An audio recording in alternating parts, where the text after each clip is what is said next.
তোমার পাশে দাঁড়ানো যুবকটিকে তুমি ভালোবাসো। এই যে রক্তিম শরতের গোধূলি, সময়টা প্রিয় মানুষের সাথে উপভোগের, তুমি তাকে সম্পূর্ণ না জেনেই ভালোবাসো। দুজনের হাতের সাথে হাতে সামান্য স্পর্শ পেল। তাকালো দুজনে দুজনার দিকে। সূর্য আজকের মতো বিদায় জানিয়েছে পশ্চিম দিগন্ত দিয়ে। পাখিদের কিচিরমিচির ঘরে ফেরার লক্ষ্যে।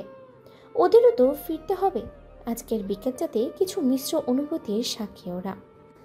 গভীর রাত, সনসন বাতাস বইছে। নিস্তব্ধতা ভেদ করে শুধু বাতাসের ও বাতাসের সাথে দোল্যমান গাছগুলোর শব্দ আসছে। প্রচণ্ড বাতাসে রাতভর বৃষ্টির পূর্বাভাস। খোলা ব্যালকনির পর থাই সারিয়ে একটা মানব ছায়ার আগমন ঘটল। রাত্রি তৃতীয় প্রহর। সেই স্ট্রিট লাইটে ও চাঁদের টিমটিমে আলোয় মানুষটির প্রবেশের আগেই ছায়া পড়েছে। নিঃশব্দে এসে বিছানার কোণে বসল আলফি। আলতো হাতে প্রিয়তমার মুখের উপরে আসা চুলগুলো সরিয়ে দিল। বারান্দার থাই খোলাতে হুড়হুড় করে শীতল বাতাস ঘরময় ছেয়ে গেছে। কুকুরে গেল ঘুমন্ত নিঝুম। আলফি ওর কমফোর্টারটা টেনে নিয়ে খানিক উষ্ণতা দিতে চেষ্টা করলো। প্রায় কিছুক্ষণ তৃষ্ণার্ত দৃষ্টিতে দেখতে দেখতে উন্মুক্ত কপালে নিজের উষ্ণ ঠোঁটের স্পর্শ খুব গভীরভাবেই ছোঁয়ালো। অতঃপর ধিমি সুরে বলল, Love you like this wild wind, Jimmy sweetheart. বন্ধ চোখের ঘুমন্ত মেয়েটি কেঁপে উঠল। তৎপর হয়ে উঠে দাঁড়ালো।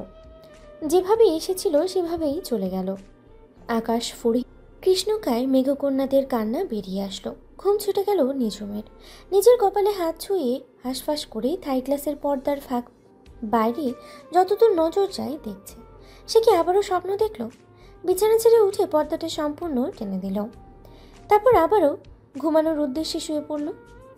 সকালে নাস্তা টেবিলে নাস্তা করছে দুজন। আলফি ব্রেড খেতে খেতে ফোনেই কিছু একটা দেখছে। খুবই মনোযোগ সেই দিকে। নিঝুম হালকা কেশে ডাকলো ওকে। আলফি একবার নজর উঁচিয়ে জিজ্ঞাসু দৃষ্টিতে চেয়ে আবারও ফোনে মনোযোগ দিল। নিঝুম বলল, আমার মনে হয় চায়না আমাকে খুঁজে পেয়ে গেছে। ওর কথা শুনে এক পলক তাকিয়ে ফোন রাখে। হালকা হেসে ব্রেড খেতে লাগলো। নিঝুম প্রতি উত্তরের জন্য অপেক্ষা করে হতাশ হয়ে ফের বলল, কাল রাতে আমি চায়নকে ফিল করেছি। এই কথাতে বিষম খেলো আলফি। ছটপট পানি খেয়ে নিজেকে ধাতস্থ করে বলল, ফিল করেছো মানে? তুমি তো জানকে কখনো দেখোইনি। কে বললো দেখিনি? দেখেছি আমি। নিঝুমের উত্তরে বিভ্রান্ত হলো আলফি। শুধালো, কালই তো ছবি দেখলাম, কেন যেন চেনা চেনা মনে হচ্ছিল। কানের কাছেই ফোন না থাকলে হয়তো ভালো করে বুঝতে পারতাম। ফোঁস করে নিঃশ্বাস ছাড়ে আলফি। তারপর বলে আড়ালে হাসলো আলফি। কিন্তু নিঝুম চিন্তিত হয়ে বলল, স্বপ্ন কিনা আমি জানি না, এর আগেও আমি জায়ানকে ফিল করেছি। আমি ফিল করেছি গভীর রাতে কেউ আমার পাশে এসে বসে, আমার দিকে গভীর দৃষ্টি ফেলে দেখে, তারপর চলে যায়। কপালে আমি কারো স্পর্শও পেয়েছি জানো।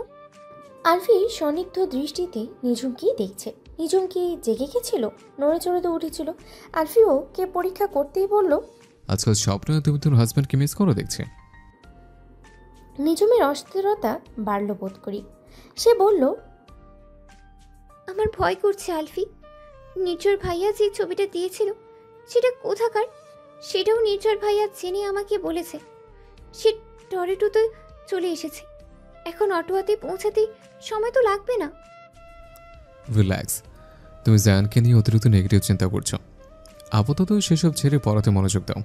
খাওয়া হলে উঠে এসো, উই আর গেটিং লাইট। টিস্যুতেই হাত মুছতেই উঠে গেল আলফি। নিঝুম চিন্তিত হয়ে খাচ্ছে। নিঝুমকে ইউনিভার্সিটিতে পৌঁছে দিয়ে আলফি অফিসে গেল। আজ সে ক্যামিলিয়ার সাথে একটা বিজনেসের ডিলে আসবে। ক্যামিলিয়া সেই মেয়েটি যার সাথে বছর তিনেক আগে তার রিউমার বেরিয়েছিল। একটা ডিল শেষে আরেকটা ডিল করার আগে ক্যামিলিয়ার কিছু বিষয়ে সে জানতে পেরে গিয়েছিল। তারই রাইভাল কোম্পানির সাথে সে মিলিত, ওদের কোম্পানির সাথে ষড়যন্ত্র করছে। তাই আলফি ক্যামিলিয়াকে ডেকে বলেছিল সে আর কোনো নতুন ডিলে যাবে না, কিন্তু ক্যামিলিয়া সেটা মানতে পারেনি। দুজনের মধ্যে অনেক রকমের বাগবিতণ্ডা হয়। সেবারের মতো ক্যামিলিয়া হার মেনে চলে গেলেও সে হার মানেনি। আলফিকে ধ্বংস করার জন্য ছক কষেছে। নারী মনের কুটিল ষড়যন্ত্র সে ধরতে পারেনি। প্রথম ডিল সাকসেস হওয়ার পার্টিতেই সুযোগ নেয় ক্যামেলিয়া। আলফি হালকা পাতলা ড্রিঙ্ক করে, তাও শুধু ওয়াইনটাই। নিউ ইয়র্কের এক নাইট ক্লাবে সবাই মিলে নাচে গানে এনজয় করছিল। আলফি এক জায়গায় বসেছিল ওয়াইনের গ্লাস নিয়ে। তখন ক্যামিলিয়া ওর পাশে এসে দাঁড়িয়ে জায়ানের ওয়াইনের গ্লাসে কিছু একটা মেশায়। হতাশ নিঃশ্বাস ছাড়ল আলফি। সেদিন তার অ্যাসিস্ট্যান্ট যদি তাকে না বাঁচাতো তবে হয়তো ক্যামিলিয়া সফলই হয়ে যেত। আজকে আবার ক্যামিলিয়ার কোম্পানির সাথে নতুন ডিল করেছে একটা উদ্দেশ্য নিয়ে।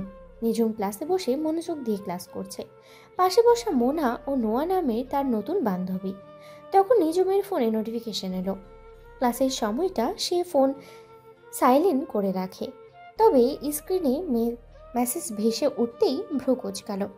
অন্য নাম্বার থেকে মেসেজ, বলছে ক্লাসের পরে ক্যান্টিনে যেতে। নিজুম মেসেজটা ওপেন করলো। মেসেজের শেষে অ্যালেক্সের নাম। নিজুম বুঝতে পারলো না হঠাৎ অ্যালেক্স কেন তাকে ক্যান্টিনে যেতে বলছে, আর তার নাম্বারই বা কোথায় পেয়েছে। নিজুম ধিমি স্বরে মোনাকে শুধালো, How did Alex get my number? I didn't give anyone my number except you and Noah. Mona ইশারায় বলল সে দেয়নি। পাশ থেকে নোয়া দাঁত বের করে হেসে জানালো সে দিয়েছে। অ্যালেক্স নাকি তাকে বলেছিল খুব দরকারি কথা আছে নিজুমের সাথে। নিজুম হতাশ হলো।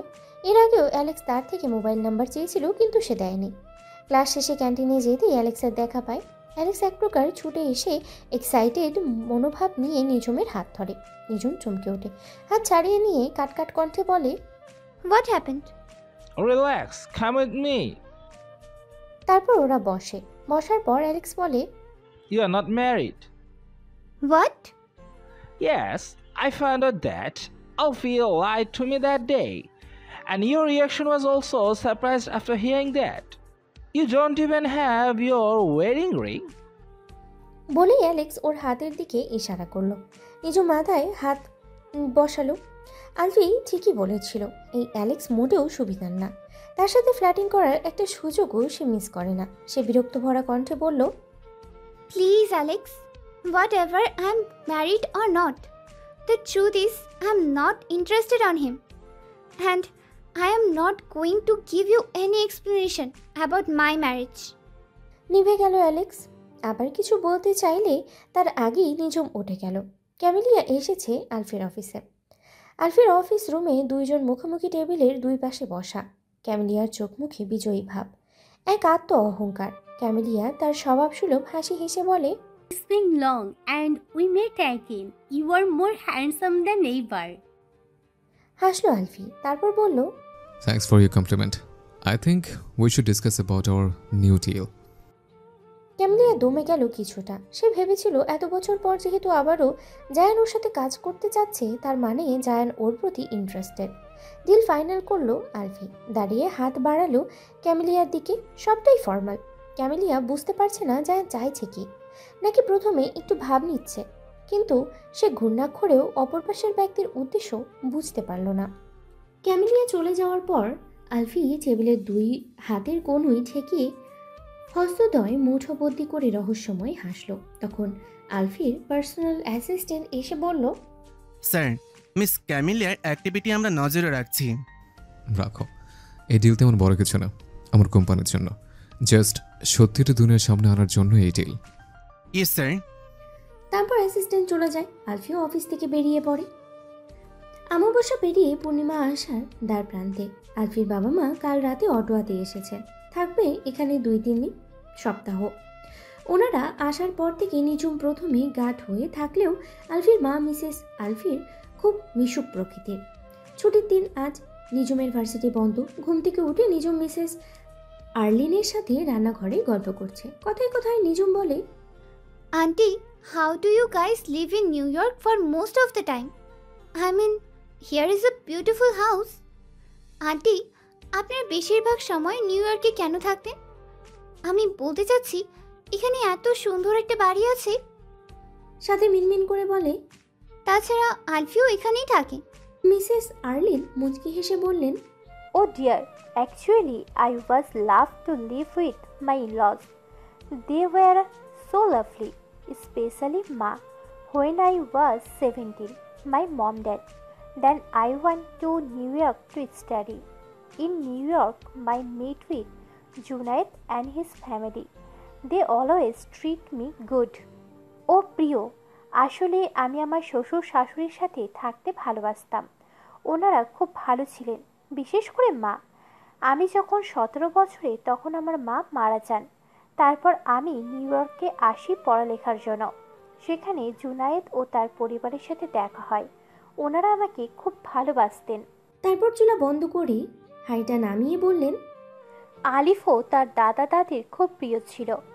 আলিফ অটোয়াতে আসুক সেটাও ওনারা চাননি, কিন্তু Alif was so stubborn that time 7 years ago the let's arts. কিন্তু আমরা এখনও নিউ ইয়র্কেই থাকতে স্বাচ্ছন্দ্য বোধ করি। মিসেস আর্লিনের মুখে এত সুন্দর বাংলা শুনে নিজম অবাক হয়। তা দেখে মিসেস আর্লিন হেসে ফেলেন, বলেন, মা ও জুনায়েদ আমাকে বাংলা শিখিয়েছে। Actually mom was not so good in English, so আমি এখন বাংলা খুব ভালো বলতে পারি। নিজম হাসলো, তারপর বলল, তাহলে তো ভালোই। এখানে আলফি ছাড়া বাকি সবার সাথে আমার ইংলিশে কথা বলতে হয়। রিসেন্টলি এক ইন্ডিয়ান বাঙালি মেয়ের সাথে আমার বন্ধুত্ব হয়েছে। ও আমার ডিপার্টমেন্টের না। মিসেস আর্লিন হাসলেন, তারপর নাস্তা সব নিয়ে টেবিলে সাজিয়ে রাখলেন। আলফি ও আলফির বাবাকে ডাকলেন। নাস্তা খেতে খেতে আলফি বলল, তুমি এই ডাল সবজিটা খুব ভালো বানাও, গ্র্যান্ড মায়ের মতো। অনেকদিন পর এসব খাচ্ছে। মিস্টার জুনাইদ মুখ ফসকে বলে ফেললেন, তোমার মা তোমার দাদির থেকে শিখেছে, এবার তোমার মা তোমার বউকে শিখাবে। আলফি কেসে উঠল। মিসেস আর্লিন ছেলের দিকে পানির গ্লাস এগিয়ে দিয়ে স্বামীকে চোখের ইশারায় শাসালেন। নিঝুম মলিন মুখে খাচ্ছে। সে অত শত ভাবেনি। সে ভাবছে হুট করেই তার জীবনে ওই বিয়েটা না আসলে সেই হয়তো আলফির বউ হইতো। আলফির মাকে তার খুব পছন্দ হয়েছে। এদিকে এতদিন হয়ে গেল 3 সপ্তাহ। জায়ান কি সত্যি তার খোঁজ পায়নি? প্রায় রাতেই সে ঘুমের মাঝে জায়ানকে নিয়ে স্বপ্ন দেখে। স্বপ্নগুলো এতটা বাস্তব যে তার মনের মধ্যে গেঁথে আছে। ইদানিং সে আলফির সাথেও খুব একটা কথা বলে না। পড়াশোনার ব্যস্ততার সাথে সাথেই সে কিছুটা এড়িয়ে চলে। মনের মাঝে তার একটা অপরাধ বোধ কাজ করে। না চাইতেও এক অপ্রিয় মানুষের সাথে যেই বাঁধনে সে বেঁধে পড়েছে, সেই বাঁধনটা তো পবিত্র। জীবনের 19টা বছরে সে অনেক কিছুই সহ্য করেছে, সেখানে এটাও না হয় সহ্য করে নেবে। কিন্তু মাঝে মাঝে খুব কষ্ট হয় তার। বড় আব্বু যদি তার সাথে এটা না করতো, তাহলে সে আলফির সাথে সুন্দর একটা জীবন শুরু করতে পারত। আলফি নিজেকে স্বাভাবিক করে নিজুমের দিকে তাকালো। নিজুম কেমন নিষ্প্রাণ দৃষ্টিতে টেবিলের দিকে তাকিয়ে আনমনেই খাচ্ছে। আলফি ইশারায় মিসেস আর্লিনের তো তা দেখালো। মিসেস আর্লিন নিজুমের কাঁধে হাত রেখে হেসে বললেন, এখনও তো আলিফের বউকে পাচ্ছি না, বাট আমি এখন নিঝুমকে কুকিং শেখাতে পারি। কি নিঝুম শিখবে? বেখেয়ালি থেকে সজাগ হয় নিঝুম। কৃত্রিম হেসে মাথা দোলায়। রান্নাঘরে দুপুরের রান্নার প্রস্তুতি চলছে। মিসেস আর্লিন নিজুমের সাথে নিয়ে রান্না করছেন। আলফি ও মিস্টার জুনায়েদ ল্যাপটপ নিয়ে বাড়ির দক্ষিণ পাশে টেবিল চেয়ার নিয়ে বসেছে। বাবা ছেলের কাজের কথা শেষে মিস্টার জুনায়েদ বললেন, তুমি কতদিন নিজুমের থেকে সত্যিটা লুকাবে? আলফি হতাশ নিঃশ্বাস ছেড়ে বলল, কতদিন আমি দুনিয়ার সামনে নিজের নামে রুইমারের সত্যটা ক্লিয়ার করছে। ক্লিয়ার তো হয়ে গিয়েছে। তুমি যে সেই ইচ্ছায় ওই রুমে যাওনি সেটার প্রমাণ হয়ে গিয়েছিল। তোমাকে ড্রিঙ্কস অবস্থায় ক্যামেলিয়া হোটেলের রুমে নিয়ে গিয়েছিল। সে রুমের সিসিটিভি অফ ছিল। প্রমাণ শুধু এটাই হয়েছিল, ক্যামেলিয়া ও আমার মধ্যে মিউচুয়াল সব কিছু ছিল। দেখা ছিল দুজনে আমরা ড্রাঙ্ক ছিলাম। রেপ অ্যালিগেশনটা মিথ্যে প্রমাণ হয়েছিল শুধু। কিন্তু আমার সেন্স আমি যতটুকু মনে করতে পারি আমাদের মধ্যে কিছুই হয়নি। এমনকি ক্যামেলিয়া জেলে আমার কাছে গিয়ে বলেছিল যে এসব আমার উপর রিভেঞ্জ নিতে করেছে। তাই আমি আবারও ক্যামেলিয়ার সাথে কাজ শুরু করেছি। মিস্টার জুনায়েদ বললেন, তাহলে নিজুমকে এখন কেন বিয়ে করলে? নিজুম এখানে আসার পর সব কিছু প্রমাণ হওয়ার পর বিয়ে করতে। আমি তাই চেয়েছিলাম, কিন্তু নিজুমের চাচার কোম্পানির সাথে আমাদের যে বিজনেস ডিলটা তুমি করতে চেয়েছিলে সেটা করতে আমি বাংলাদেশে চাই। সেখানে আমি ওনার আরেক বিজনেস পার্টনার, মানে যার থ্রুতে তুমি নিজুমের আঙ্কেলের কোম্পানির সাথে ডিল করবে। 3টে কোম্পানির একসাথে কোলাবোরেশন করবে। সে লোকের সাথে নিজুমের আঙ্কেলের কিছু কনভারসেশন আমি শুনে ফেলেছিলাম। লোকটা মিডল এজের। নিজুমের আঙ্কেলের কাছে নিজুমকে বিয়ে করার প্রপোজাল দিয়েছিল। আর যদি বিয়ে দেয় তবে এই ডিল হলে যে পরিমাণ লাভ তার কোম্পানির হবে সেগুলো সে নিজুমের আঙ্কেলকে দিয়ে দেবে। নিজুমের আঙ্কেল একটু হ্যাসিটেট করলেও আমার মনে হচ্ছিল তিনি রাজি হয়ে যেতেন, কারণ ওই লোকের কারণে সে আমাদের সাথে এত বড় ডিলটা করতে পারছিলেন। এজন্য আমি ওই লোকের কোম্পানিকে অ্যান্ড মোমেন্টে ডিল সাইনের আগেই সরিয়ে দিই। তারপর নিঝুমের চাচাকে আমার ও নিঝুমের বিয়ের প্রপোজাল দিই। আমি নিঝুমকে বলতাম যে তোমার সাথে আমার বিয়ে ঠিক হয়েছে, কিন্তু নিঝুমই তখন আমাকে মেসেজ করে বলল যে যার সাথে ওর বিয়ে হয়েছে সে গুন্ডা, রেপিস্ট, মাফিয়া এসব। তখন আমি আর আমার পরিচয় বলিনি। এসব যে ওই লোক ছড়িয়েছে তাতে সন্দেহ নেই। বুঝলাম। দেখো কতদিন লাগে, মেয়েটা খুব মিষ্টি। তুমি এ যে জায়ান আহমেদ, জানলে দুঃখ পাবে। আলফি তপ্ত নিঃশ্বাস ছেড়ে বলল। মিস্টার জোনাই ছেলের কাঁধে হাত রেখে ভরসা দিলেন। অক্টোবর পেরিয়ে নভেম্বর। প্রকৃতিতে শরতের ছোঁয়া বহাল থাকলেও শীতের পরশও বেশ জোরে সোরেই আসতে শুরু করেছে। নিঝুমের সময় কাটছে ইউনিভার্সিটির ক্লাস ও বাড়িতে এসে আলফির মায়ের সাথে। আজ সকালেই মিসেস আর্লিন ও মিস্টার জোনাই টরেন্টো গিয়েছেন নিজের বোনের বাড়িতে বেড়াতে। আলফিরও আজ ক্লাস আছে, তাই নিঝুমকে আজ ভার্সিটির লাইব্রেরিতে আলফির জন্য অপেক্ষা করতে হবে। তবে মিস্টার জোনায়েত ও মিসেস আর্লিন অটোয়াতে আসার পর যেসব দিন আলফির ক্লাস থাকে সেই দিনগুলোতে মিস্টার জোনায়েত নিঝুমকে ভার্সিটি থেকে নিয়ে আসেন। আলফি অফিস থেকে সরাসরি ইউনিভার্সিটি গিয়েছে। সে এখন নিঝুমকে লাইব্রেরিতেই থাকতে বলে ক্লাস করছে। লাইব্রেরিতে আরও কিছু স্টুডেন্ট আছে। কিছুক্ষণ আগেই সন্ধ্যা নেমে গেছে। নিঝুম লাইব্রেরিতে পড়ছে। হঠাৎ একটা মেয়ে এসে বলল, হুম। বলেই মেয়েটি অন্য একটা টেবিলে গিয়ে বসলো। নিঝুম ভাবলো আলফিই ডাকছে। ইউনিভার্সিটিতে অনেকের ক্রাশ আলফি, তাছাড়া আলফি ছাড়া এখনই কেউ ডাকবে না। নিঝুম আলফির নাম্বারে ডায়াল করতে করতেই লাইব্রেরি থেকে বের হলো। এখনও আলফির ক্লাসের সময় শেষ হতে ঘন্টার মতো বাকি। প্রায় 20 থেকে 30 মিনিট আগে আলফির ক্লাস শেষ হয়। আজ হয়তো আরও তাড়াতাড়ি শেষ হয়েছে। নিঝুম লাইব্রেরির বাইরে এসে কাউকে দেখলো না, তাই সে ভবনের বাইরে গেল। বাইরে যেতেই অন্ধকার। আজকে এখানে লাইট নষ্ট হয়ে গেছে ভাবল নিঝুম। তারপর দেখলো একজন দাঁড়ানো গাছের কাছে। পেছন থেকে দেখে আলফি মনে হলো না। আলফি তো সাদা শার্ট পরিহিত ছিল, আর দাঁড়িয়ে থাকা ব্যক্তি কালো জ্যাকেট পরনে। ততক্ষণে আলফি কল রিসিভ করেছে। নিঝুম ফোনে আলফির কণ্ঠ শুনে আবারও ভেতরে প্রবেশ করতে ঘোরে। তৎক্ষণাৎ পেছন থেকে দুইজন তার মুখ চেপে ধরে। আতঙ্কিত নিঝুমের ফোনটা ছিটকে ঘাসের উপরে পড়ে। ছাড়া পেতে গোঙাতে থাকে নিঝুম। ফোনের অপর পাশে আলফি হঠাৎ নিঝুমের গোঙানির আওয়াজ পেয়ে ক্লাসের মাঝে উঠে দাঁড়ায়। ফ্যাকাল্টিকে কিছু না বলে ক্লাসের বাইরে ছুট লাগায় সে। হাতে ফোন, তার কানে ইয়ারপড। ক্লাসে উপস্থিত সকলে হতবাক হয়ে চেয়ে থাকে। নিঝুম ছাড়া পেতে খুব চেষ্টা করছে, কিন্তু দুজন সবলদেহী মানুষের সাথে কি পারে। ওর এই ছাড়া পাওয়ার চেষ্টার মাঝে একটা পরিচিত কণ্ঠস্বর শুনতে পায়, বলছে, Oh, Nijm, baby. Why are you scared? It's me, Alex. Relax, baby. নিঝুম অ্যালেক্সকে এইভাবে দেখে যেন হতভম্ব। অ্যালেক্স তাকে ডেকে পাঠিয়েছে, আর এরা অ্যালেক্সের লোক। নিঝুম কিছু বলতেই ছটপট করতে শুরু করে, কিন্তু অ্যালেক্স ওর লোকদের ইশারা করেছে ওরা নিঝুমকে একটা ইঞ্জেকশন পুশ করে দেয়। চেতনা হারিয়ে ঢলে পড়ে নিঝুম। তারপর অ্যালেক্স ওকে গাড়িতে তুলে ইউনিভার্সিটি থেকে বেরিয়ে যায়। যেখান থেকে নিঝুমকে নিয়ে গেছে আলফি, সেখানে এসে দেখে কেউ নেই, জায়গাটা ফাঁকা। সে নিঝুমের কল কেটে আবারও ওর নাম্বারে কল করে। ফোনের রিংটং বেজে ওঠে কাছে কোথাও। অতঃপর ঘাসের উপরে ফোনটা কুড়িয়ে পায়। আলফি চিন্তা ও অস্থিরতায় দ্রুত নিজের গাড়ির দিকে ছুট লাগায় আর কল করে তার অ্যাসিস্ট্যান্টকে, বলে। তারপর কল কেটে সে গাড়ি স্টার্ট দেয়। তার ধারণা অ্যালেক্স নিঝুমকে তার ফ্ল্যাটে নিয়ে যাবে, তাই সে সেদিকেই গাড়ি ঘোরায়। নিঝুমের ফোনে সে অ্যালেক্সের কথা শুনেছিল। অ্যালেক্স যে এরকম করবে তা সে ভাবতেও পারেনি। অ্যালেক্স সবসময় ফ্ল্যাট করা, গার্লফ্রেন্ড চেঞ্জ করা এসব করে, কিন্তু কিডন্যাপিং।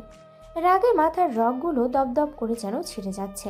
স্টিয়ারিংয়ে বার কয়েক ঘুষি দিয়েও রাগ কমছে না তার। ইতোমধ্যে গাড়ির স্পিড অনেক হাইতে তুলে দিয়েছে। সামনে গাড়িগুলোতে স্পিডে ওভারটেক করে এগিয়ে যাচ্ছে। কিছুক্ষণ পরই শারিয়ার অ্যালেক্সের লোকেশন তাকে জানায়। অ্যালেক্স তার ফ্ল্যাটে যাচ্ছে না, শহরের বাইরের দিকে যাচ্ছে বলে মনে হচ্ছে। আলফিও সেদিকেই যাচ্ছে। আলফিকে দেখলে যে কেউ বলবে সে এখন খুনটাও করে ফেলতে পারে। এদিকে শারিয়ার অ্যালেক্সের লোকেশন পুলিশকেও দিয়ে দিয়েছে। শারিয়ারের ধারণা তার বস এখন যতটা রেগে আছে তা যে কারো প্রাণের জন্য ক্ষতিকারক। যদি আলফির দ্বারা কোনো খুন খারাপই হয়ে যায় তবে। আলফির রাগ সম্পর্কে তার ধারণা কিছুটা হলেও আছে, তাই সে আগে থেকেই পুলিশে ইনফর্ম করে দিয়েছে। প্রায় 2 ঘন্টা পর অ্যালেক্সের লোকেশন স্থির দেখাচ্ছে। আলফিও সেই জায়গার কাছাকাছি। সে যেই স্পিডে গাড়ি চালাচ্ছে তাতে আর 5-7 মিনিট লাগবে পৌঁছাতে। অ্যালেক্স গাড়ি থামিয়ে নিঝুমকে তার পুরনো ফার্ম হাউসে নিয়ে যায়। সে অনেক স্পিডে গাড়ি চালিয়ে এসেছে। নিঝুম এখনও সেন্সলেস। ফার্ম হাউসের ভিতরে গিয়ে নিঝুমকে বিছানায় শুয়ে দিয়ে বেশ শক্ত করে হাত দুটো বেঁধে ফেলে। তারপর ঘরের সব আলো নিভিয়ে দেয়। কালো মোটা পর্দা টেনে দেয় যাতে বাইরে থেকে কেউ বুঝতে না পারে। পর্দা টানা শেষ হতেই সে গাড়ির শব্দ পায়। ভ্রুকুটি করে অ্যালেক্স। পর্দা খানিক সরিয়ে বাইরের স্ট্রিট লাইটের আলোয় দেখতে পায় তার গাড়ির পেছনেই একটা গাড়ি এসে থেমেছে। গাড়ি থেকে একটা লোক নেমে চারিদিকে ঘাড় ঘুরিয়ে কিছু খুঁজছে। এখন রাত 10:30টার মতো বাজে, আর এটা কমার্শিয়াল এরিয়া থেকে দূরে। এখানে বাড়িগুলোর মানুষজন দ্রুতই ঘুমিয়ে পড়ে। কিছু বাড়িতে এখনও আলো জ্বলছে, আবার কিছু বাড়ি ফাঁকাও। অ্যালেক্স বুঝে যায় আলফি তার খোঁজ পেয়ে গেছে। রাগে অ্যালেক্স খানিক জোরেই পর্দা টেনে দেয়। চতুর্দিকে নজর বুলিয়ে আলফি খেয়াল করে একটা বাড়ির পর্দা হঠাৎ করেই সরে গেছে, যেন পর্দার আড়ালে কেউ ছিল। অ্যালেক্সের গাড়ি যেই বাড়ির সামনে রাখা, সেই বাড়ির পাশের বাড়িতেই সবে পর্দা সরেছে। বাড়িটা পুরনো, দেখেই মনে হচ্ছে অনেকদিন জঙ্গল পরিষ্কার হয়নি। বাড়ির গা পেয়ে জঙ্গলিলতার ঢাল ছাদ পর্যন্ত উঠেছে। আলফির মনে পড়ে অ্যালেক্স তাকে বলেছিল তার বাবার একটা পুরনো ফার্ম হাউস আছে যা শহর থেকে দূরে। সেখানে তাদের বছরেও যাওয়া হয় না। তার বাবা মা টনে থাকে। আলফি দ্রুত বাড়িটির দিকে ছুটে যায়। অ্যালেক্সের হাত পা কাঁপছে। আলফি তার খোঁজ এত দ্রুত কিভাবে পেয়ে গেল? সে তো আলফিকে খুব মনোযোগ দিয়ে ক্লাস করতে দেখে এসেছিল। এমনকি আজকের ক্লাসের লেকচার অনুযায়ী ক্লাসটা ফুল টাইম লাগবে বলে তার ধারণা। তাহলে ভাবতে ভাবতেই তার নজর নিঝুমের দিকে যায়। এই মেয়েটা তাকে ইগনোর করে যা তার সহ্য হয় না। এই পর্যন্ত কোনো মেয়ে অ্যালেক্সকে ইগনোর করেনি, বরং মেয়েদের আলোচনার মধ্যমণি সে। কিন্তু এই নিঝুম মেয়েটা নাকি বিবাহিত, কিন্তু তার বিশ্বাস হয় না। বিবাহিত হলে মেয়েটা আলফির বাড়িতে থাকবে কেন? আলফি থেকে কি সে কম সুদর্শন? তাছাড়া মেয়েটাকে দেখেও মনে হয় না বিবাহিত। তাই আজ সে মেয়েটাকে একটা শিক্ষা দিতেই এখানে নিয়ে এসেছে। আবছা আলো আধারে নিঝুমের দিকে চেয়ে থাকতে থাকতেই হুট করে ঘোর লেগে যাচ্ছে অ্যালেক্সের। ওর মুখের উপরে আসা চুলগুলো হালকা হাতে সরিয়ে দেয়। মেয়েটি সত্যি নজর কাড়া সুন্দরী। কানাডার সুন্দরী মেয়েদের থেকে একদম আলাদা ধরনের সুন্দর। এই জন্যই বুঝি এশিয়ার মেয়েদের সৌন্দর্য সবসময় ঐশ্বর্য মোহময় হয়। অ্যালেক্স নিঝুমের কানের কাছে ফিসফিস করে বলে, You'll be mine, baby. তারপরে সে মোবাইলে সময় দেখে অ্যালেক্স নিঝুমকে আরেকটা দীর্ঘ সময়ের ঘুমের ইঞ্জেকশন দিয়ে দিল। গাড়িতে তোলার আগে শর্ট অ্যাক্টিং একটা ইঞ্জেকশন দিয়েছিল, যার দরুন কয়েক সেকেন্ডেই নিঝুম ঘুমে ঢলে মানে সেন্স হারিয়ে ফেলেছিল। তারপর কিছুক্ষণ পর আবার লম্বা সময় ঘুমানোর জন্য ইঞ্জেকশন দিয়েছিল। ইঞ্জেকশনটা দিয়ে বসতেই বাড়ির দরজায় ক্রমাগত দানবীর ধাক্কা পড়ছে। অ্যালেক্স ঘাবড়ে গেলেও সামলালো নিজেকে। হুট করেই কিছু চিন্তা করে ঘুমন্ত নিঝুমের সাথে কয়েকটা সেলফি তুলে নিল চটপট। তারপর নিজেই দরজা খুলতে অগ্রসর হলো, কিন্তু তার আগেই দরজা ভাঙার বিকট শব্দ ভেসে আসে। শোনা যায় আলফির কণ্ঠ। অ্যালেক্সের নাম ধরে গালাগালি দিতে দিতেই এই দিকে আসছে।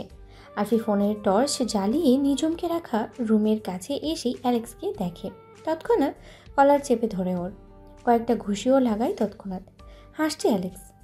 আলফির রাগ বাঁধনহারা। সে হিসিয়ে শুধায়, Where is Nechum? Tell me, bastard. Alex ইশারায় পিছনে বিছানায় দেখায়। আলফি ওকে ছেড়ে নিঝুমের কাছে যায়।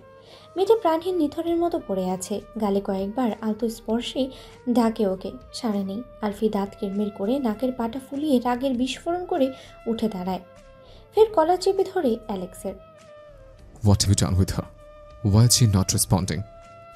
অ্যালেক্সের মুখের কোণে তাজা রক্ত লেগে আছে। সে সেই অবস্থাতেই হাসতে হাসতে বলে, Just 3 or 4 injections and see.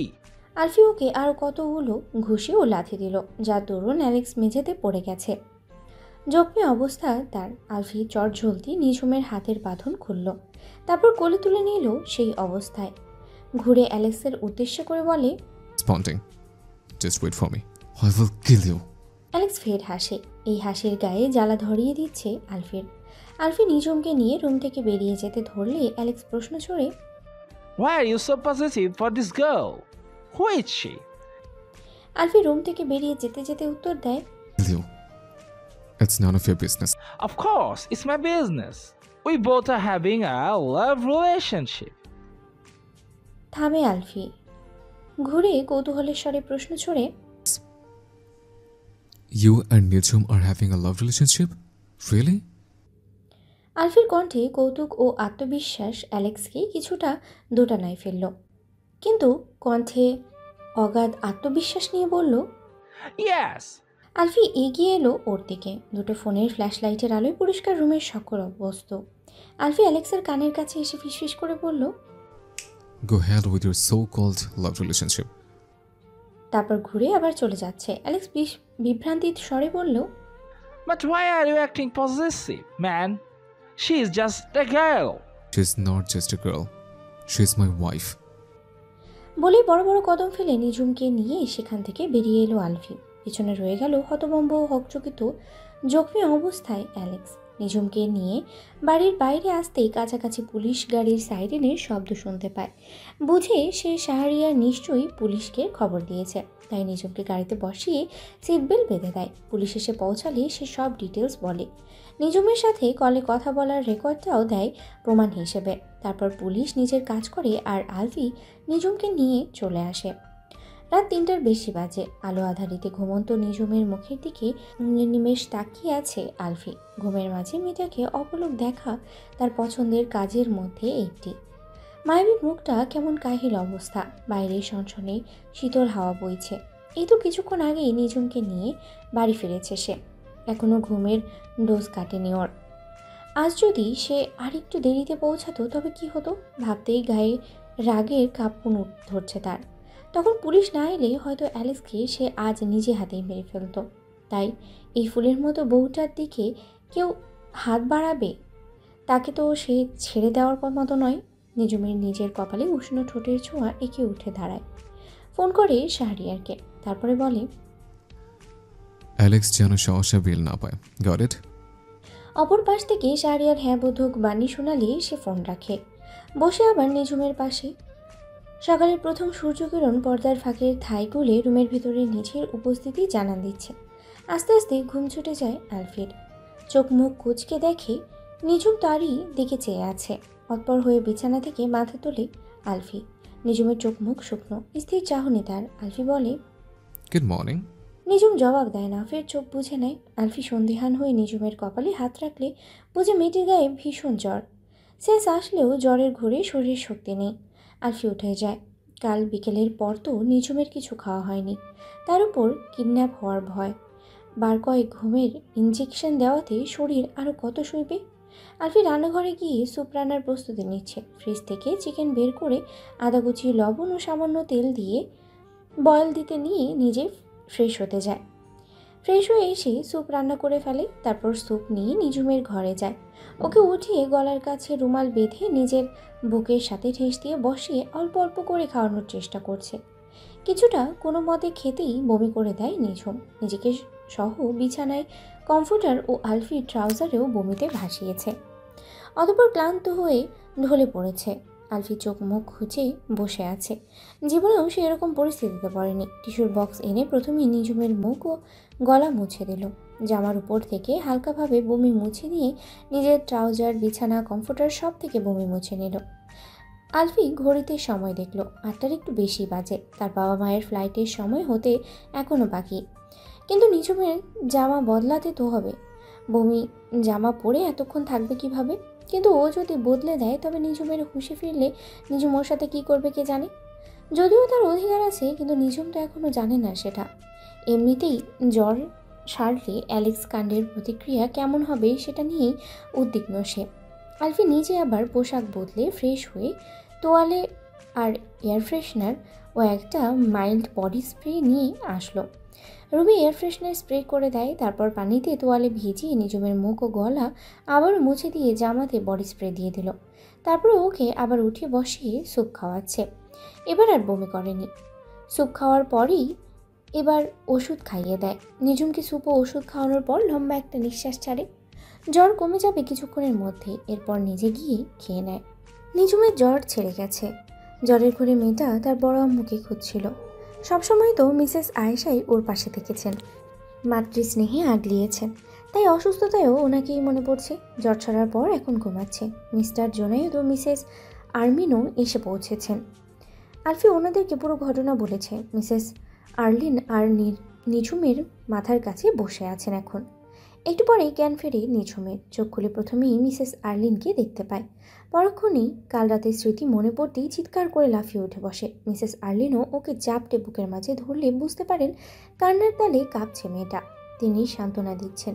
চিৎকারের শব্দে আলফি ও মিস্টার জুনায়েদও ঘরে আসেন। রিল্যাক্স ঝুম, তুমি এখন সেফ। অ্যালেক্স পুলিশ কাস্টাডিতে আছে। He will be punished. Nijhum এখনও ট্রমার মধ্যেই আছে। মিসেস আর্লিনও ওকে জাপতে আগলে আছেন। আলফি ওর ধরতে গেলে আটকে পিছিয়ে যাচ্ছে। এতে ব্যথিত হয় আলফি। মিসেস আর্লিনও ওকে ইশারা করলেন। তিনি দেখেছেন। রুম থেকে বেরিয়ে গেল আলফি। তারপর গাড়ি নিয়ে বাড়ি থেকেই বেরিয়ে গেল। আলফি এখন অ্যালেক্সকেই সেই হাসপাতালে ট্রিটমেন্টের জন্য যেখানে নেওয়া হয়েছে সেখানে ও অ্যালেক্সকে রাখা কেবিনে দাঁড়িয়ে আছে। হাতে তার একটা ইঞ্জেকশনের সিরিজ। অ্যালেক্সের এখন স্যালাইন চলছে। ঘুমে সে। আলফি বাঁকা হেসে ইঞ্জেকশনটা স্যালাইনের বোতলে দিয়ে দিল। তারপর অ্যালেক্সের কানের কাছে গিয়ে ফিসফিস করে বলল, আমার ঝুম সুইটহার্টকে তুই হার্ট করতে চেয়েছিস। যে হাত দিয়ে ওকে ছুঁয়েছিস সে হাতের শিরা উপশিরা দিয়ে তোর শরীরে বিষ প্রবেশ করবে, যাকে আমি সামান্য ফুলের টোকাও দিইনি। Best of luck. বলেই সেখান থেকে বেরিয়ে গেল। কিছুক্ষণ যেতেই অ্যালেক্সের শরীরের প্রতিক্রিয়া শুরু হয়ে যেতে লাগলো। হার্টবিট ক্রমাগত বাড়ছে। নার্স ও ডাক্তারেরা ছোটাছুটি শুরু করে দিয়েছে। কিন্তু রাত গভীর হতেই আজ বৃষ্টি হচ্ছে।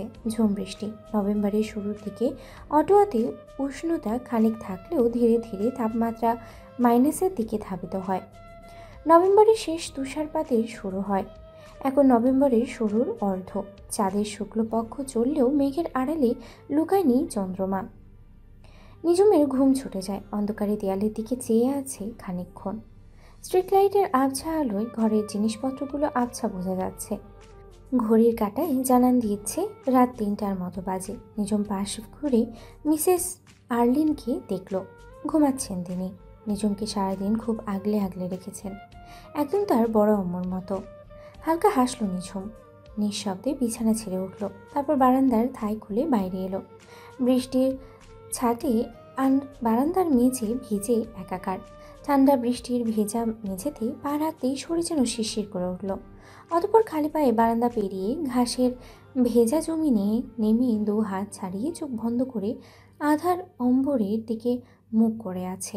অম্বর ফুঁড়ে মেঘেদের কান্না নিমিষেই ওকে ভিজিয়ে একাকার করে দিল। মেঘেদের কান্নার আড়ালে আড়াল হলো ওর নেত্র যুগল দিয়ে গড়িয়ে আসা অশ্রুধারা। হঠাৎই আচমকা একটা শক্ত কঠোর হাত তাকে টেনে বারান্দায় নিয়ে এলো। অতঃপর ঘাবড়ে পিটপিট করে চোখ খুলতেই দেখতে পেল আবছা মানবটিকে। রুরতার স্বরে তার কণ্ঠে, ক্রেজি, এই ঠান্ডার মধ্যে মাঝরাতে বৃষ্টিতে ভিজছ? সকালে জ্বর থেকে উঠলে এখন আমার বৃষ্টিতে ভিজছ কোন সাহসে? কিয়ৎক্ষণ চেয়ে থাকলো রুদ্ররূপী মানবটির চেহারার স্ট্রিট লাইটের আলোয় দৃশ্যমান হয়। আলফিও ভিজে একাকার। নিঝুম ভাঙা স্বরে বলে, বৃষ্টিতে ভিজতে সাহস লাগে? হেয়ালি করছো ঝুম? যা মনে হয়। আমি তো সাহসী, নাইলে কি পালিয়ে আসি? এভাবে একজন পুরুষের বাড়িতে থাকি, চোখের সামনে বাবা মাকে রক্তাক্ত দেখেও বেঁচে থাকি। আলফি হতবাক হয়ে চেয়ে আছে। মেয়েটা টলছে রীতিমতো, হাত ঠান্ডা বরফের মতো। কণ্ঠে নমনীয়তা নেমে এসেছে যেন। কি বলছো এসব? তুমি অসুস্থ? বৃষ্টিতে ভেজে একদমই উচিত হয়নি। চলো ভেতরে। আলফির হাত এক প্রকার ঝটকা দিয়ে ছাড়িয়ে দিয়ে তপ্ত কণ্ঠে নিঝুম বলে, you have no right to touch me. Alfi যেন অবাক হওয়ার বাকিটাই ছিল।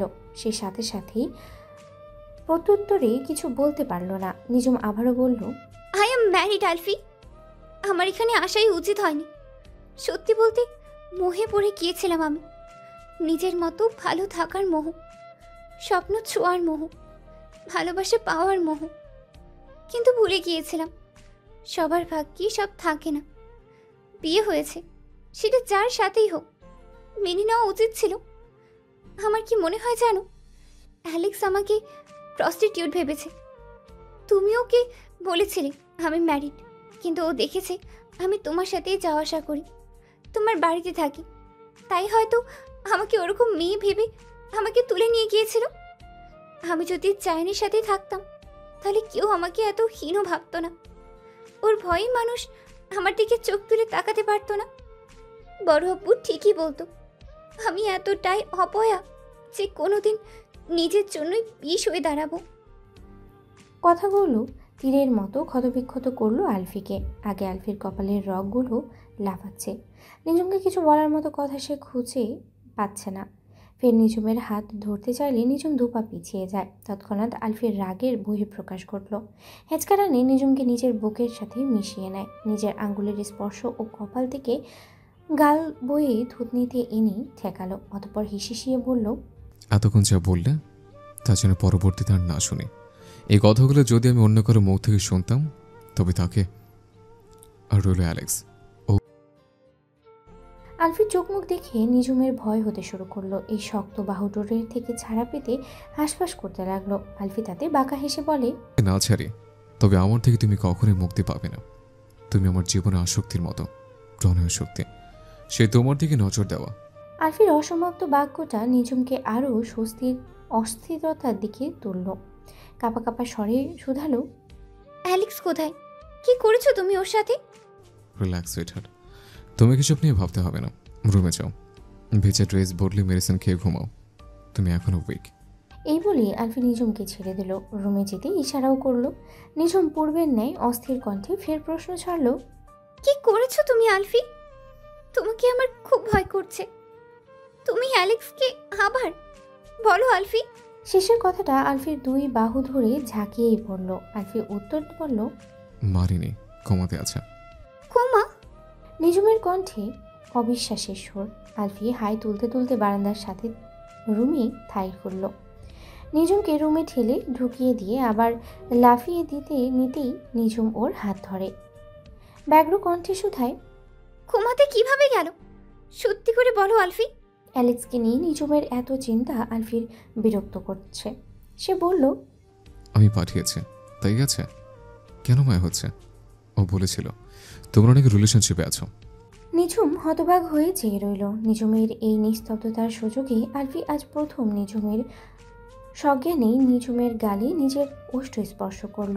আতঙ্কিত কণ্ঠে নিঝুম আলফিকে ধাক্কা দিয়ে সরিয়ে দিল। কিন্তু আলফি হাসছে ও বলছে, your mind sweetheart, just mind. তারপর আর দাঁড়ালো না, চলে গেল সেখান থেকে। কিন্তু রেখে গেল হকচকিত নিঝুমকে। ঝড় বৃষ্টি স্নাত রাতে প্রহর শেষ হলেও নিঝুমের মনে ঘোর মেঘ জমেছে।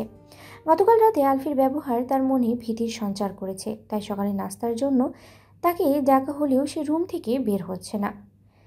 নাস্তার টেবিলে বসে আলফি নিঝুমের অপেক্ষা করছে, কিন্তু বারবার ডাকা হলেও সাড়া না পেয়ে নিজে উঠে যায় ডাকতে। দরজায় টোকা দিয়ে ডাকে। ভিতর থেকে নিঝুম জবাব দেয়, আমার খিদে নেই, ইউনিভার্সিটিও যাব না, তাই পরে খাবো। আলফি আরেকবার ডাকতে গিয়েও থেমে যায়। ঘুরে এসে টেবিলে বসে খেতে শুরু করলো। মিস্টার জুনাইদ এসব দেখে বললেন, আমার মনে হয় ও এখনো ভয় পাচ্ছে, আরেকটু সময় নিক। আলফি কোনো উত্তর দিল না। খাওয়া শেষ করে বেরিয়ে গেল। এদিকে নিঝুম নিঝরকে কল করেছে। আমার অ্যাকাউন্টে টাকা পাঠা, বড় আব্বু জেনে গেলে যাক। নিঝরের মনে হলো নিঝুমের কিছু হয়েছে। সে বলল, সেটা পাঠালাম, কিন্তু তুই হুট করে বলছিস কিছু হয়েছে। আর দুদিন তোর ফোন বন্ধ ছিল কেন? নিঝুম এখানের ঘটনা বলে নিঝর ও বড় আম্মুকে চিন্তায় ফেলতে চাইল না, তাই বলল, ফোনে একটু প্রবলেম হয়েছিল, আমার আনা টাকাও খুব সামান্য আছে। তাছাড়া আমি রিয়েলাইজ করলাম আলফি আমাকে অনেক হেল্প করেছে। তোকে তো সেদিন বললাম যে আমি আসলে এতদিন যাবৎ আলফির বাড়িতেই থাকছি। আলফির বাবা মাও আমাকে খুব ভালোবাসেন, কিন্তু আমার কাছে এখানে এতদিন থাকাটা ভালো দেখাচ্ছে না। আমি একটু আগে আমার এক ইন্ডিয়ান ফ্রেন্ড প্রিয়াকে মেসেজ করেছি, ও যেন আমার জন্য একটা থাকার জায়গা খুঁজে। নিঝর হতাশ নিঃশ্বাস ছেড়ে বলল, আমি আগেই বলেছিলাম একটা প্রাপ্তবয়স্ক পুরুষের বাসায় থাকাটা ভালো দেখায় না, কিন্তু তার বাবা মাও আছে বলে থাকা যায়। যাই হোক, আমি টাকা পাঠাচ্ছি। তাছাড়া আমার মনে হচ্ছে জায়ান তোর বিষয় নিয়ে কনসার্ন না, না হলে ওর এত লিঙ্ক থাকতে এতদিনে তোকে খুঁজে পেল না। স্ট্রেঞ্জ।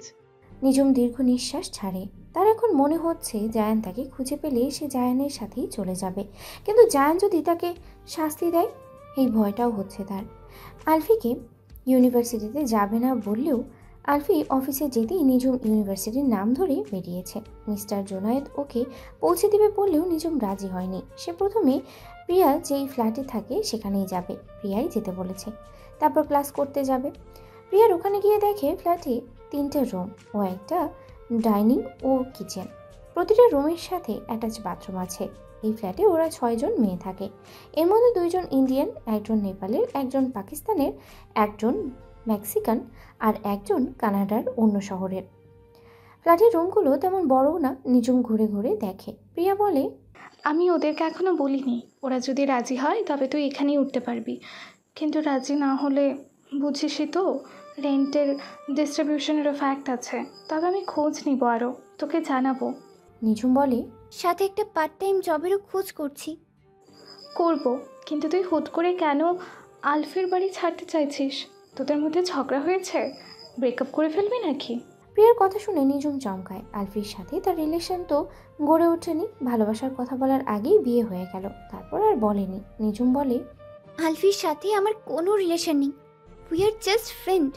প্রিয়া অবাক হয়। অবাক কণ্ঠে বলে, জাস্ট ফ্রেন্ড? আমি তো ভাবলাম ও তোর বয়ফ্রেন্ড। কত কেয়ার করে তোর? তুই তো বলেছিলি ওর মা বাবাও তোকে অনেক আদর করে।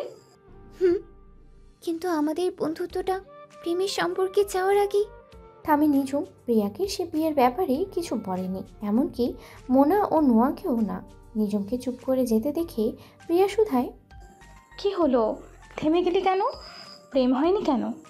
আমি আসলে ম্যারিড। বিয়েটা আমাকে জোরপূর্বক দেওয়া হয়েছে। আমি রাজি ছিলাম না। বড় আব্বু তার ব্যবসার লাভের জন্য আমাকে তার এক বিজনেস পার্টনারের সাথে বিয়ে দিয়েছেন।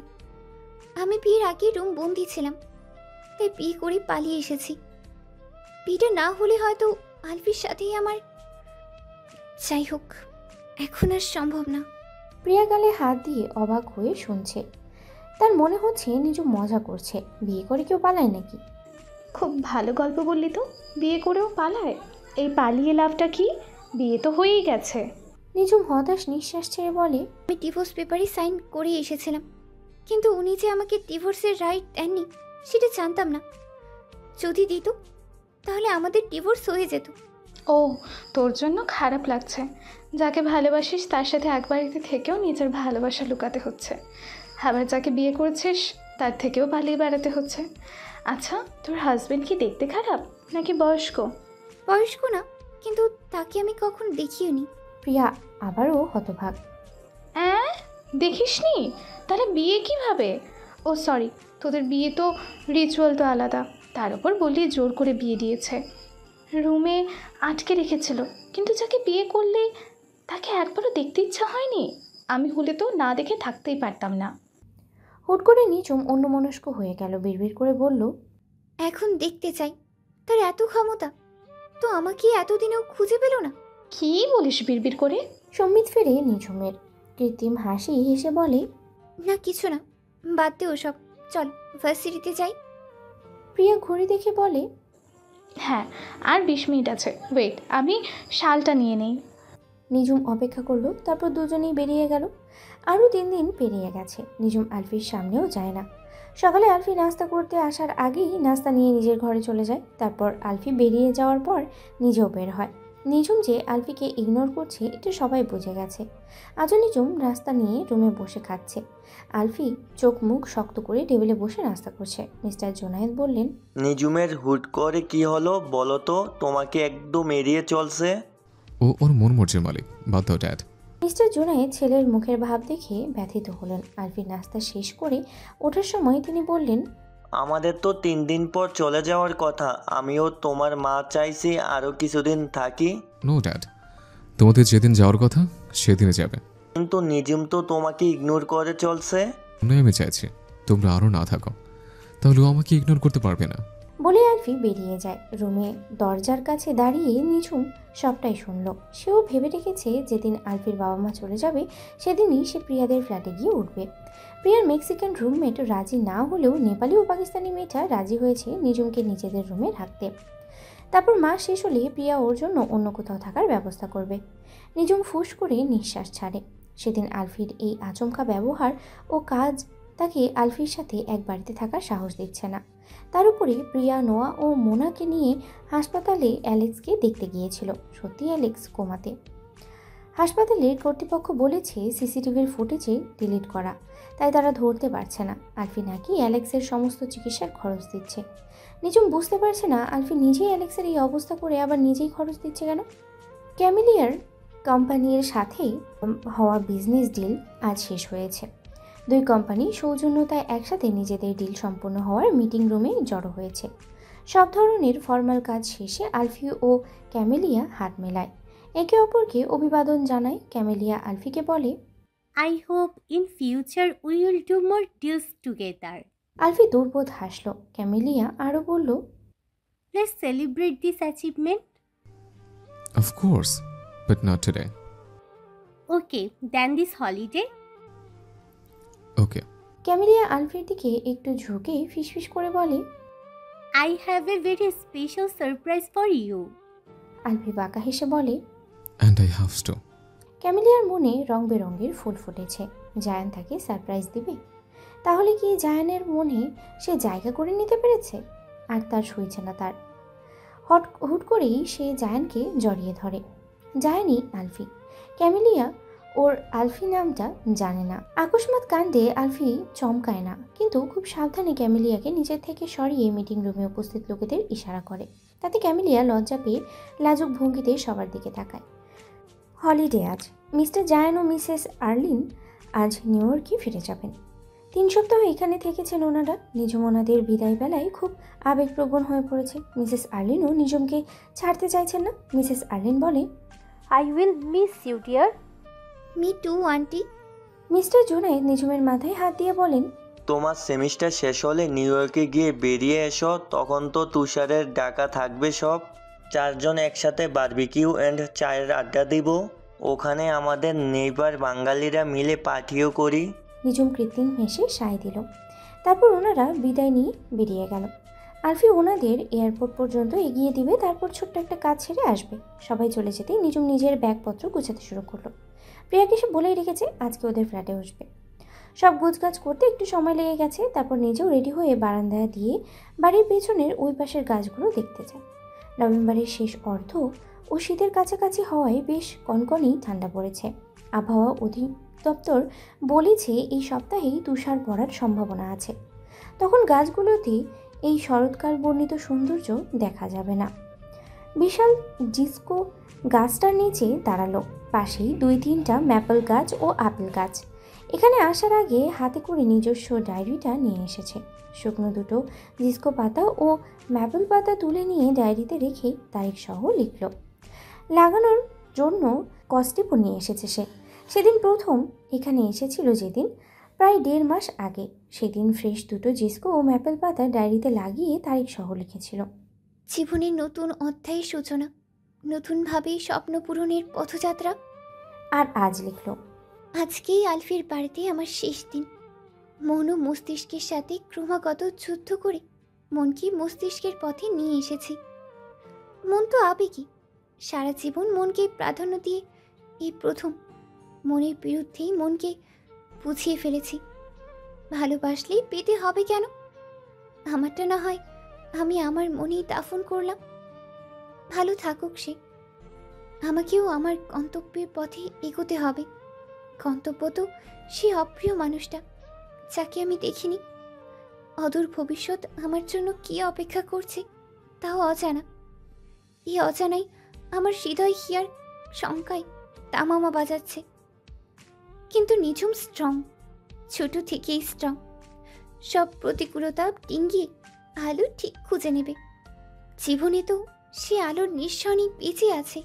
শীতল শিশির জমা ঘাসের উপরে বসে লেখাগুলো ডায়েরির পাতায় লিখে বুক ভরে শ্বাস নিল। চারিপাশে আরও একবার চোখ বোলালো, অতঃপর উঠে দাঁড়ালো। প্রকৃতিতে সন্ধ্যা নেমে এসেছে। মাগরিবের নামাজটাও পড়েই আলফি এলেই বেরিয়ে যাবে। অনলাইনে ক্যাবও বুক করে ফেলেছে ইতোমধ্যে। নামাজ পড়ে উঠতেই বাহির থেকে গাড়ির হর্নের আওয়াজ আসে। আলফি এসেছে। মানসিকভাবে নিজেকে প্রস্তুত করে নিল। তারপর নিজের নীল রঙা বড় লাগেজটা টেনে বাড়ির সদর দরজার কাছে এসে দাঁড়ালো। আলফি গাড়ি পার্ক করে দরজা খুলে বাড়ির ভিতরে ঢুকতেই নিজবকে দেখে হাতে বড় লাগেজটা ধরে তৈরি হয়ে দাঁড়িয়ে আছে মেয়েটা। আফরিন ভ্রু কুচকালো, তারপর শুধালো, কি ব্যাপার, লাগেজ নিয়ে এখানে দাঁড়িয়েছো কেন? নিজম নিজেকে শক্ত করে জিভ দিয়ে ঠোঁট ভিজিয়ে বলে, আমি চলে যাচ্ছি আলফি। নিজমের মুখ থেকে এই কথাটা শুনে আলফির কপাল যেন আরও কুচকে গেল। সে দরজা লাগিয়ে কিছুটা এগিয়ে সন্দিহান কণ্ঠে শুধায়, চলে যাচ্ছ মানে?